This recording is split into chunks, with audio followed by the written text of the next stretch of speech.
से फोन पर की बात। पार्टी संगठन के सभी कार्यक्रम आगामी 24 अक्टूबर तक किए स्थगित। पूर्व मुख्यमंत्री और पंजाब प्रभारी हरीश रावत का फैसला, कहा पंजाब कांग्रेस के प्रभारी पद की जिम्मेदारी से अवमुक्त होने का फैसला, हाईकमान से की है अपील। और देवस्थानम बोर्ड विवाद पर प्रीतम सिंह का बयान, कहा बोर्ड को लेकर असमंजस की स्थिति में सरकार, भाजपा सरकार की कथनी करनी में अंतर। आप देख रहे हैं के न्यूज, खबरों का सारथी। नमस्कार, खबर उत्तराखंड में आपका स्वागत है। मैं हूं प्रभु चौहान। सबसे पहले बात करेंगे कि इस समय देहरादून से बड़ी खबर आ रही है। 28 अक्टूबर को होगी धामी कैबिनेट की बैठक। देहरादून से इस वक्त बड़ी खबर आपको बता दें, मुख्यमंत्री पुष्कर सिंह धामी की अध्यक्षता में होगी बैठक। बैठक में 1 दर्जन से ज्यादा प्रस्तावों पर रखे जा सकते हैं मुहर। सचिवालय में होगी कैबिनेट की बैठक। सूत्रों के हवाले से बड़ी खबर, 28 अक्टूबर को होगी धामी कैबिनेट की बैठक। मुख्यमंत्री पुष्कर सिंह धामी की अध्यक्षता में होगी बैठक। बैठक में 1 दर्जन से अधिक प्रस्ताव रखे जा सकते हैं। सचिवालय में आयोजित होगी कैबिनेट की बैठक। 28 अक्टूबर को धामी कैबिनेट की बैठक, सीएम पुष्कर सिंह धामी की अध्यक्षता में होगी बैठक।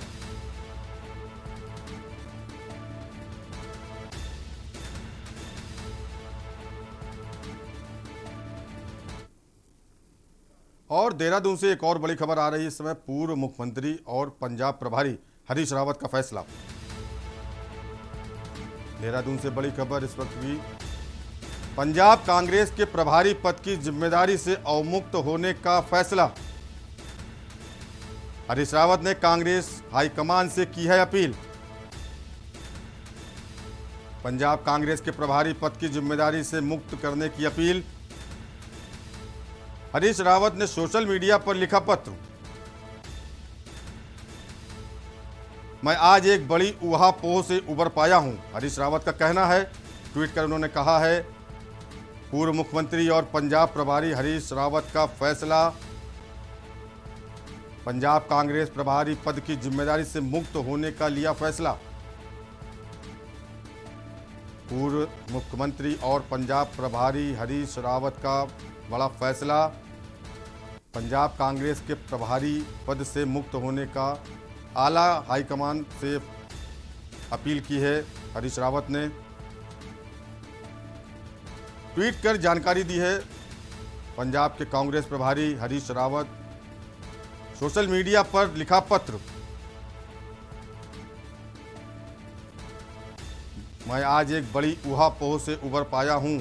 हरीश रावत ने ट्वीट में लिखा है, पूर्व मुख्यमंत्री और पंजाब प्रभारी हरीश रावत का बड़ा फैसला, कांग्रेस के प्रभारी पद की जिम्मेदारी से मुक्त होने का फैसला।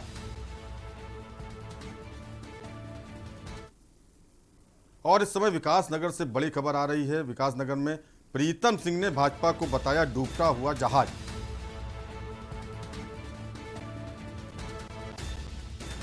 भाजपा में शामिल होने की अटकलों पर बोले प्रीतम सिंह। कैबिनेट मंत्री हरक सिंह के बयान पर बोले नेता प्रतिपक्ष।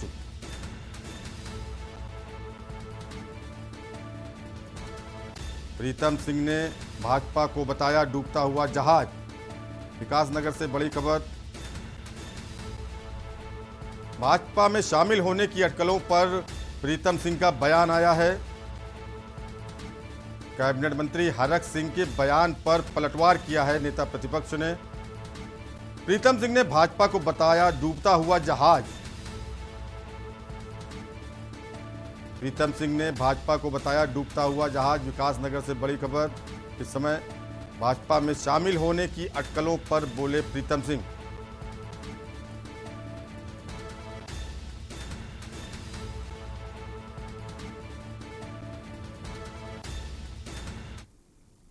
और इस समय देहरादून से एक बड़ी खबर आ रही है, आपको बता दें, राजधानी देहरादून से इस समय बड़ी खबर आ रही है। केंद्रीय गृह मंत्री अमित शाह का उत्तराखंड दौरा। आज रात 10 बजे तक देहरादून पहुंचेंगे गृह मंत्री। सीएम धामी और डॉक्टर धन सिंह रावत करेंगे स्वागत। प्रदेश अध्यक्ष मदन कौशिक समेत सभी लोग मौजूद रहेंगे। केंद्रीय गृह मंत्री अमित शाह का उत्तराखंड दौरा। आज रात 10 बजे तक राजधानी देहरादून पहुंचेंगे। रात 11 बजे तक पहुंचेंगे राजभवन। रात्रि विश्राम राजभवन में करेंगे अमित शाह। देहरादून से बड़ी खबर, केंद्रीय गृह मंत्री अमित शाह का उत्तराखंड दौरा। आज रात 10 बजे तक पहुंचेंगे देहरादून। सीएम धामी और धन सिंह रावत करेंगे स्वागत। प्रदेश अध्यक्ष मदन कौशिक समेत सभी नेतागण मौजूद रहेंगे। केंद्रीय गृह मंत्री अमित शाह का उत्तराखंड दौरा।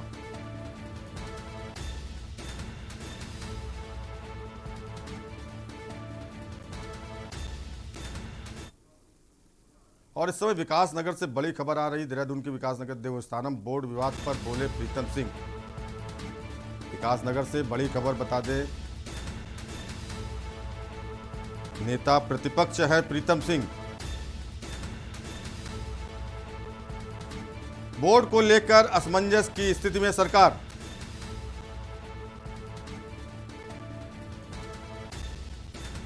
भाजपा सरकार की करनी और कथनी में अंतर। देवस्थानम बोर्ड विवाद पर बोले प्रीतम सिंह। नेता प्रतिपक्ष हैं प्रीतम सिंह। बोर्ड को लेकर असमंजस की स्थिति में सरकार। भाजपा सरकार की कथनी और करनी में अंतर।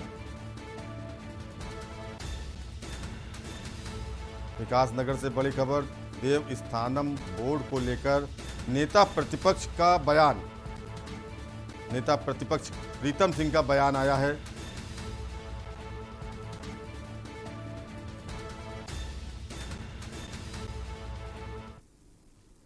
और देहरादून से बड़ी खबर आ रही है। राजधानी देहरादून से इस समय बड़ी खबर है। उत्तराखंड की स्थिति पर बोले डीजीपी अशोक कुमार। डीजीपी अशोक कुमार का बयान आया है।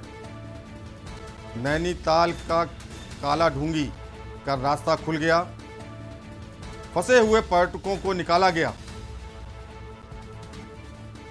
हल्द्वानी से अल्मोड़ा का मुख्य मार्ग बाधित। उत्तराखंड की स्थिति पर बोले डीजीपी को अशोक कुमार। नैनीताल का काला ढूंगी का रास्ता खुला।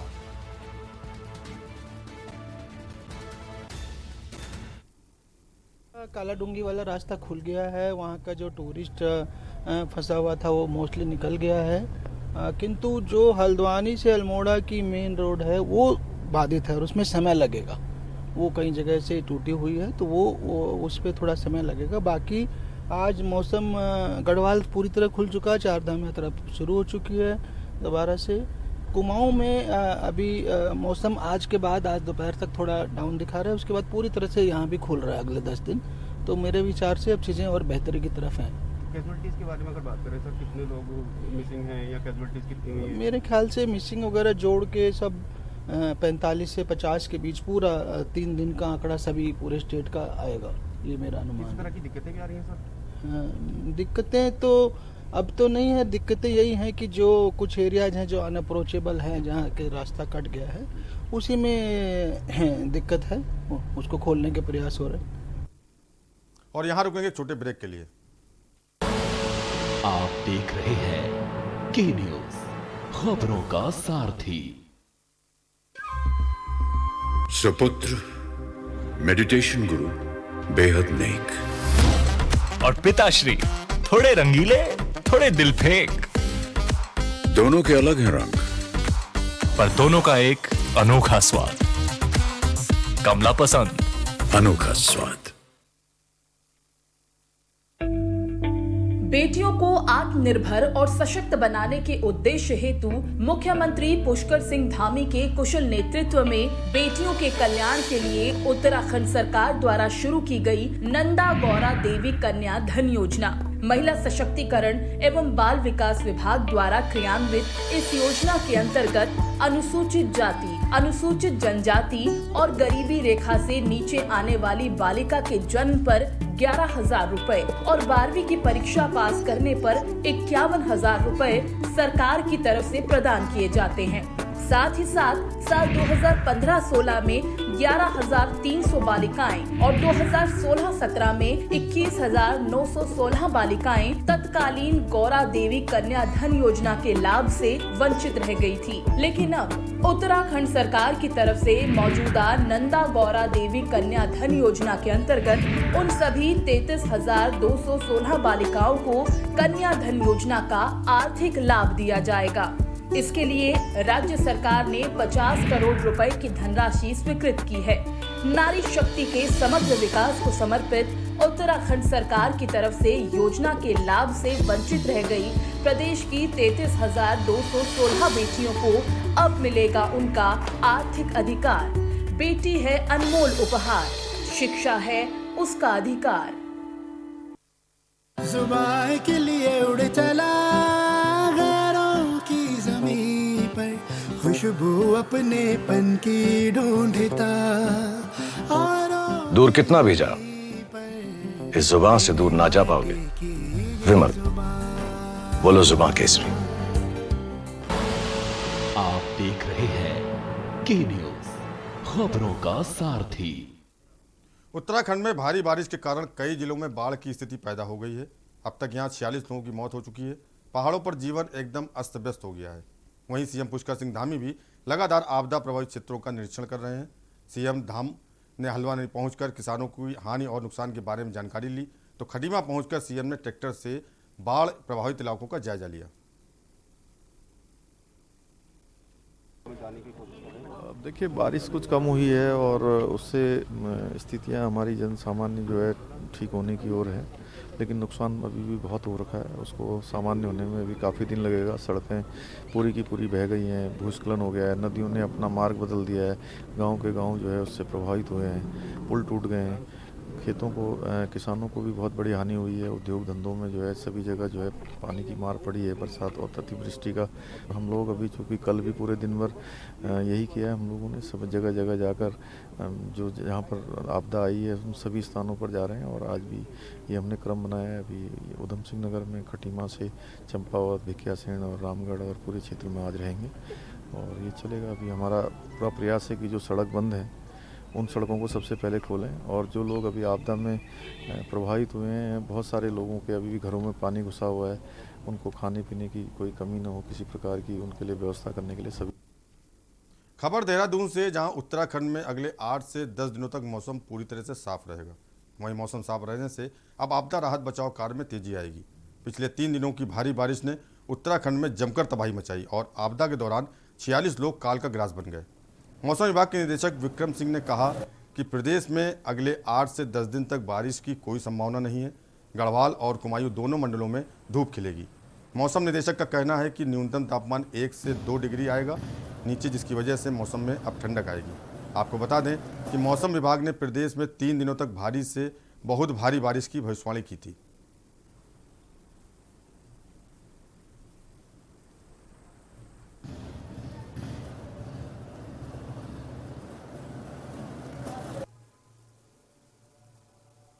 आगे 8 से 10 दिन जो है कोई भी वेदर सिस्टम अब नहीं है। मौसम साफ रहेगा, दिन में धूप खिलेगी, सुबह शाम थोड़ा ठंडा रहेगा। उत्तर पश्चिमी हवाएं अब प्रिवेल करेंगी, तो थोड़े जो न्यूनतम तापमान है वो 2-3 डिग्री नीचे आ सकते हैं सामान्य से, तो वो चीज़ तो रहेगी। बाकी जो वेदर एक्टिविटी है अब 8 से 10 दिन कुछ भी अब नहीं है। तो जो लोग आना चाहते हैं उत्तराखंड रास्तों वगैरह को देख के पूछ के, तो वो बिल्कुल आ सकते हैं। खासकर गढ़वाल रीजन में तो कोई दिक्कतें नहीं है, पर हाँ ये कि कुमाऊं रीजन जो है वहाँ कहीं ना कहीं रास्ते बंद हैं और पानी की स्थिति भी काफ़ी बढ़ी हुई है वहाँ पर, तो वहाँ तो थोड़ी दिक्कतें होगी आवागमन में, तो वहाँ अवॉइड कर सकते हैं। लेकिन जो गढ़वाल रीजन है वहाँ ठीक है, स्थिति है, कोई भी दिक्कत वाली बात भी नहीं है। नैनीताल में 29 लोगों की मौत।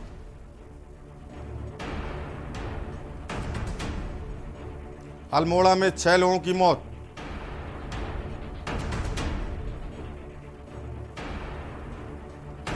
चंपावत में 2 लोगों की मौत, 2 लापता।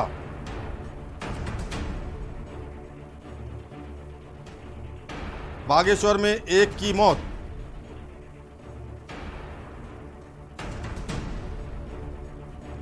पिथौरागढ़ में 1 की मौत।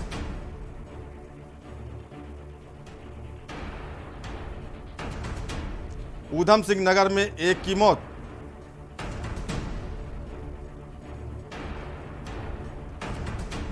छह हाईवे किए गए बंद।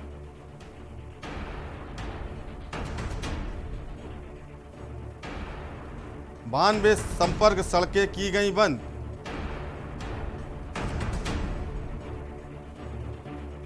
छह पुल हुए क्षतिग्रस्त।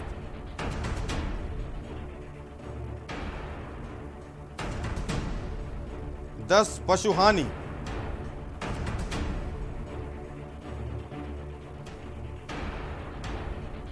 दो 217 मकान दुकान हुए क्षतिग्रस्त। खबर दूर से है, जहां भाजपा के राष्ट्रीय अध्यक्ष जेपी नड्डा ने बीजेपी प्रदेश अध्यक्ष मदन कौशिक से फोन पर प्रदेश में बारिश के बाद राहत कार्यों का जायजा लिया।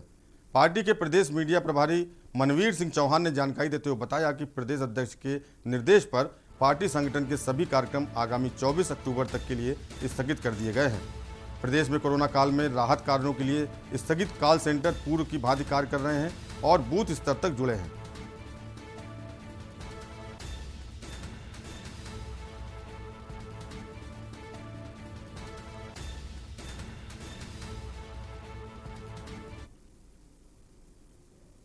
खबर देहरादून से, जहां आम आदमी पार्टी ने प्रदेश में आई आपदा को लेकर प्रदेश सरकार पर हमला बोला, जिस पर बीजेपी प्रदेश प्रवक्ता ने पलटवार करते हुए कहा कि आम आदमी पार्टी ने कहा था कि दिल्ली में कहीं भी पानी की कमी नहीं होने देंगे। आज दिल्ली की सड़कें पानी से लबालब हैं। पहले आम आदमी पार्टी इसका जवाब दे। और अगर किसानों की बात करें तो भारतीय जनता पार्टी ने किसानों के लिए किसान सम्मान निधि देने का काम इस देश में पहली बार किया है।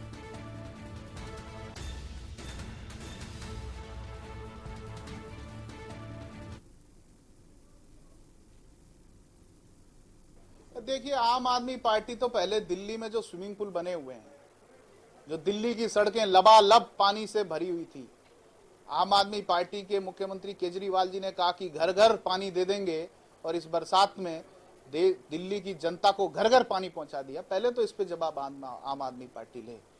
और जिस प्रकार से किसानों की बात आम आदमी पार्टी कर रही है, किसान सम्मान निधि देने का काम इस देश के अंदर पहली बार भारतीय जनता पार्टी की सरकार ने किया, नरेंद्र मोदी जी ने किया। तो भारतीय जनता पार्टी किसान हो, भारतीय जनता पार्टी महिला हो, भारतीय जनता पार्टी जो दिव्यांग हो, भारतीय जनता पार्टी आम जनता के लिए हमेशा जनता के सरोकारों का काम करती रहती है। खबर देहरादून से है, जहां आम आदमी के प्रदेश कार्यालय में आप प्रवक्ता संजय भट्ट ने प्रेस वार्ता करते हुए प्रदेश में भारी बारिश से 47 लोगों की मौत और प्रदेश में बन रहे आपदा के हालात को लेकर प्रदेश सरकार पर हमला बोला। उन्होंने कहा कि प्रदेश सरकार को भारी बारिश की पहले ही सूचना थी। रेड अलर्ट जारी होने के बावजूद भी सरकार ने आपदा से निपटने के लिए कोई पुख्ता इंतजाम नहीं किए, जिसकी भरपाई प्रदेश के 47 लोगों को अपनी जान गंवाकर करनी पड़ी। आम आदमी पार्टी ने रोजगार गारंटी यात्रा आज से हरिद्वार से शुरू करनी थी, जिसका दूसरा चरण कर्नल कौटियाल जी के नेतृत्व में, लेकिन क्योंकि ये आपदा आई और इसमें हमारे इतने लोग हताहत हो गए, उत्तराखंड के 47-48 लोग, तो उसको देखते हुए आम आदमी पार्टी ने रोजगार गारंटी यात्रा का दूसरा चरण फिलहाल स्थगित कर दिया है। वहीं दूसरी तरफ अरविंद केजरीवाल जी ने दिल्ली में किसानों के लिए मुआवजे की घोषणा की है, प्रति हेक्टेयर 50,000। उत्तराखंड सरकार, धामी सरकार से भी हमारी मांग है कि केजरीवाल सरकार की तरह ही जो देश में सबसे ज्यादा मुआवजा देने की घोषणा की है, उत्तराखंड के हताहत किसानों के लिए भी 50,000 प्रति हेक्टेयर मुआवजे की तुरंत घोषणा करें। और यहां रुकेंगे ब्रेक के लिए। आप देख रहे हैं के न्यूज, खबरों का सारथी। राज्य में खेल प्रतिभाओं की खोज एवं खिलाड़ियों को प्रोत्साहित करने, उन्हें अंतर्राष्ट्रीय स्तर की सुविधाएं व प्रशिक्षण दिलाए जाने के उद्देश्य से उत्तराखंड सरकार द्वारा रायपुर स्पोर्ट्स कॉलेज को अंतर्राष्ट्रीय खेल विश्वविद्यालय के रूप में विकसित किए जाने का निर्णय लिया गया है। इस विश्वविद्यालय को अंतर्राष्ट्रीय स्तर की आधुनिक सुविधाएं व इंफ्रास्ट्रक्चर उपलब्ध कराया जाएगा, ताकि सुविधाओं के अभाव में कोई खेल प्रतिभा दबी न रह जाए। इसके साथ ही खिलाड़ियों को अंतर्राष्ट्रीय स्तर का प्रशिक्षण दिलाए जाने के लिए कुशल व अनुभवी प्रशिक्षक नियुक्त किए जाएंगे। उत्तराखंड सरकार खेल व खिलाड़ियों को लेकर बहुत सजग है, बहुत सराहनीय कार्य कर रही है। मैं हमारे मुख्यमंत्री श्री पुष्कर सिंह धामी जी का बहुत बहुत आभार व धन्यवाद प्रकट करता हूँ। मुख्यमंत्री श्री पुष्कर सिंह धामी के नेतृत्व वाली उत्तराखंड सरकार द्वारा राष्ट्रीय व अंतर्राष्ट्रीय खेलों में उत्कृष्ट प्रदर्शन करने वाले खिलाड़ियों को सम्मानित किए जाने के लिए पुरस्कार दिए जाने का प्रावधान भी किया गया है। पदक विजेता खिलाड़ियों को रोजगार के लिए पलायन न करना पड़े, उन्हें सरकारी नौकरी प्रदान किए जाने के लिए जरूरी प्रावधान किए जा रहे हैं। धामी सरकार उत्तराखंड राज्य में शिक्षा के साथ साथ खेलों व खिलाड़ियों को प्रोत्साहित करने के लिए दृढ़ संकल्पित है। वह दिन दूर नहीं जब राज्य के खिलाड़ी अंतर्राष्ट्रीय स्तर पर राज्य का नाम रोशन करेंगे। खेलों का आयोजन अब औपचारिकता नहीं, महापर्व होगा। उत्तराखंड के खिलाड़ियों पर कल पूरे भारत को गर्व होगा। सुपुत्र मेडिटेशन गुरु बेहद नेक और पिताश्री थोड़े रंगीले, थोड़े दिल फेंक। दोनों के अलग हैं रंग, पर दोनों का एक अनोखा स्वाद। कमला पसंद, अनोखा स्वाद। हम सभी जानते हैं कि दिल्ली और उसके आसपास के इलाकों में हर साल अक्टूबर नवंबर के महीनों में पराली के धुएं से प्रदूषण बढ़ जाता है। सर्दियों में पंजाब, हरियाणा और उत्तर प्रदेश में पराली के जलने वाले धुएं से दिल्ली के करोड़ों लोगों को सांस लेने में तकलीफ होती है। हमारे किसान भाइयों को मजबूरी में अपनी पराली जलानी पड़ती है, क्योंकि उनके पास कोई और दूसरा रास्ता ही नहीं होता। अब दिल्ली सरकार ने पराली से होने वाले प्रदूषण को खत्म करने के लिए एक ठोस कदम उठाया है। दिल्ली सरकार ने भारतीय कृषि अनुसंधान संस्थान पूसा द्वारा विकसित बायो डीकंपोजर तकनीक को दिल्ली में लागू कर दिया है। पूसा इंस्टीट्यूट के बायो डीकंपोजर तकनीक से पराली को गलाकर वहीं खाद में बदला जा सकता है। दिल्ली सरकार ने इस तकनीक को लागू कर दिया है और इसका सारा खर्च दिल्ली सरकार उठा रही है। और जब खेत में ही उस पराली का खाद बन जाएगा तो वो जमीन की उर्वरता भी बढ़ाएगा, मतलब किसानों की अगली फसल भी बढ़िया होगी। यही तो हमारे किसानों को चाहिए। और सबसे बड़ी बात, जब पराली नहीं जलेगी तो प्रदूषण भी नहीं होगा। इसमें सबका फायदा है। पहले हमें अपनी पराली जलानी पड़ती थी, लेकिन इस बार हमें ऐसा नहीं करना पड़ा। दिल्ली सरकार ने पराली को खाद में बदलने के लिए हमारे खेतों में ये छिड़काव करवाया है। ये बहुत ही आसान था और हमें तो बहुत फ़ायदा हुआ। ये पूरा काम दिल्ली सरकार ने खुद कराया है, हमें तो एक पैसा नहीं देना पड़ा और हमारी पराली यही खेत में ही खाद बन गई है और प्रदूषण भी नहीं हुआ। ये बहुत बढ़िया समाधान है। दिल्ली सरकार प्रदूषण को खत्म करने के लिए युद्ध स्तर पर तो काम कर ही रही है, साथ ही किसानों की सुविधाओं का भी पूरा ख्याल रखा जा रहा है।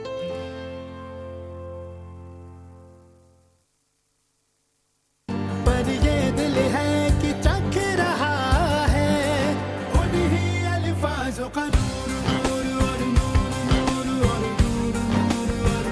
दूर कितना भी जाओ, इस जुबान से दूर ना जा पाओगे। विमल, बोलो जुबान केसरी। और खुशबू में झूम के भाई लेके आए गोल्डी मसाले, खुशबू और स्वाद ऐसा तो रिश्तों में गुस्सा कैसा। आप देख रहे हैं के न्यूज, खबरों का सारथी। खबर लक्सर से, जहां जिलाधिकारी विनय शंकर पांडे ने खानपुर सामुदायिक स्वास्थ्य केंद्र का आकस्मिक निरीक्षण किया। निरीक्षण के दौरान जिलाधिकारी ने स्वास्थ्य केंद्र पर कई अनियमितताएं पाई। वहीं 35 कर्मचारियों में से महज 5 कर्मचारी और खुद सीएससी के अधीक्षक भी अनुपस्थित पाए गए। वहीं 3 में से 1 डॉक्टर सीएससी पर ड्यूटी करती मिली। अनियमितताओं को डीएम ने सख्त नाराजगी जताई और एसडीएम को गैर हाजिर कर्मचारियों को निलंबित करने की रिपोर्ट तैयार करने के निर्देश दिए। निष्ठा नेगी, डॉक्टर निष्ठा नेगी। बाकी अगर किसी का छुट्टी का एप्लीकेशन अभी 1 घंटे के अंदर सीएससी में मैं एक बाढ़ग्रस्त इलाके को दौरा करने गया था और लौटने के बाद मैंने कहा खानपुर सीएससी के रास्ते में उसको चेक कर लूँ। तो यहाँ के हालात ये पाए गए कि 4 डॉक्टर्स की तैनाती है, उसमें मात्र एक डॉक्टर नेहा वो उपस्थित थी और बाकी 3 डॉक्टर अनुपस्थित। कुल मिला के 33 लोगों का यहाँ पर स्टाफ है इंक्लूडिंग डॉक्टर, उसमें 5 लोग उपस्थित हैं और 28 लोग अनुपस्थित हैं। And it is very serious matter. और मैंने यहाँ पर एडीएम को रोक दिया है और एसडीएम को यहाँ कॉल कर लिया है। अभी इसकी रजिस्टर मैंने खुद सीन कर लिया है। अभी वो रिपोर्ट मेरे पास आएगी, इसको मैं शासन को प्रकरण आज ही संदर्भित करूंगा और मेरी तरफ से तो कठोरतम कार्रवाई की संस्तुति की जाएगी। 24 घंटे से लगातार हो रही बारिश ने हजारों लोगों की जिंदगी उथल पुथल मचा दी है। पानी के तेज बहाव में कईयों के आशियाने तक बह गए। इस बेमौसम बारिश में कई लोगों को अपनी ज़िंदगी गंवानी पड़ी।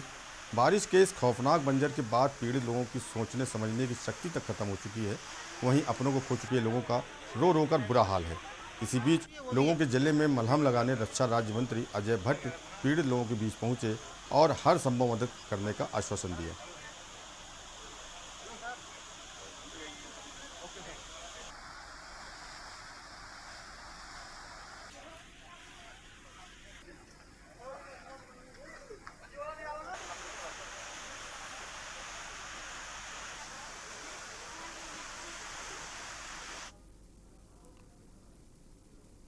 और इसी बीच लखनऊ से बड़ी खबर आ रही है, आपको बताते हैं राजधानी लखनऊ से बड़ी खबर।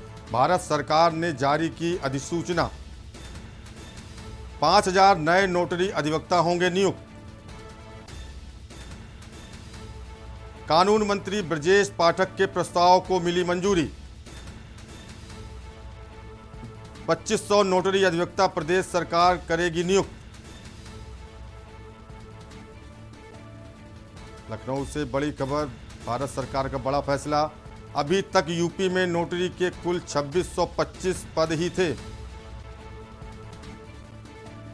भारत सरकार ने जारी की अधिसूचना।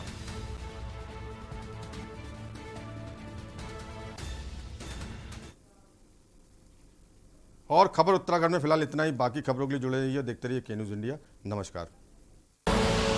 आप देख रहे हैं के न्यूज़, खबरों का सारथी।